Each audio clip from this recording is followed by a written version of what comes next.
one's still out there in the shadows. It's time for me to start pulling them into the light. Well, now we got names. Manderley and Page. The collective won't stop until we bring these guys down. Yeah? Well, there's one more name I want to put a face to. Janus. So that's what you've been chewing on. Look, I'll try, Adam, but I already told you, he doesn't like meetings that aren't on his terms. Then give him a choice. Either he sets up a meeting, face to face, or I find him myself. I think it's high time we met the man behind the mask, Alex. Don't you? This report just in. Law enforcement officials in Prague have tracked down and captured the bomb maker, whose deadly explosive devices claimed the lives of dozens of innocent travelers earlier this week. The woman, an ex-army demolition specialist named Allison Stanek, appears to be a religious fanatic and leader of the tech cult group, Church of the Machine God. Police arrested her and several of her followers inside the cult's headquarters, following an extensive investigation. If you ask me, folks, that is some very good news indeed. A coroner's report released in Prague today offers shocking new insight into the death of Dr. Talis Rucker, former leader of the Augmented Rights Coalition. Apparently, the primary cause of the doctor's death was the exceedingly high level of alcohol found in his system. No other toxins were present, nor were there signs of any suspicious activity. Sources close to Rucker tell me he had been struggling with alcoholism ever since becoming a public figure. I am sure I do not need to remind you folks that the organization he founded, the Augmented Rights Coalition, has been linked to last week's horrifying terror attack in London. It seems not so long ago that Dr. Talis Rucker was on this very program, trying to convince all of us that his Augmented Rights Coalition was a non-violent organization. Today, of course, we are all a little bit wiser. It did not take long for ARC to reveal its true colors once Dr. Rucker was dead.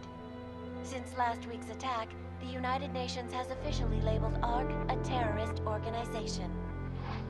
As we speak, brave state police officers in the Czech Republic are raiding ARC-controlled compounds inside the Udalek complex. We can only imagine what instruments of terror they will find. The Diwali criminal organization is under intense scrutiny this evening for their role in the London attack. Evidence uncovered by Interpol indicates that high-ranking members of the chapter in Prague supplied weapons and logistical support to ARC terrorists. Among those being sought for questioning is Radic Nikoladze, leader of the Diwali's Prague chapter. Sources close to the man tell me, however, that Nikoladze has gone off the grid, and it is unlikely he will ever be found. An indication of guilt, perhaps?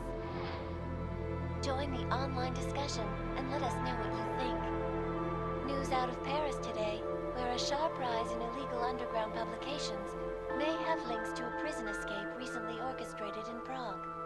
Last week, Czech state police were holding members of the underground news group Samizdat on charges of disturbing the peace, human trafficking, and media terrorism.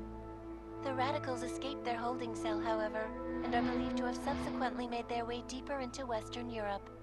Shortly after their escape, a radical publication called Silhouette began appearing throughout France. Has Samizdat rebranded itself as Silhouette? I am sure you will agree with me on this one, folks, no matter what name these people go by. There is nothing more dangerous than the spread of false news. Turning our attention now to a more colorful story. A recent incident inside an illegal underground drug laboratory has led authorities to the heart of Prague's neon operation. According to sources familiar with the new drug, the dangers of neon had more to do with illegal distribution methods and criminal ties than with consuming the drug itself.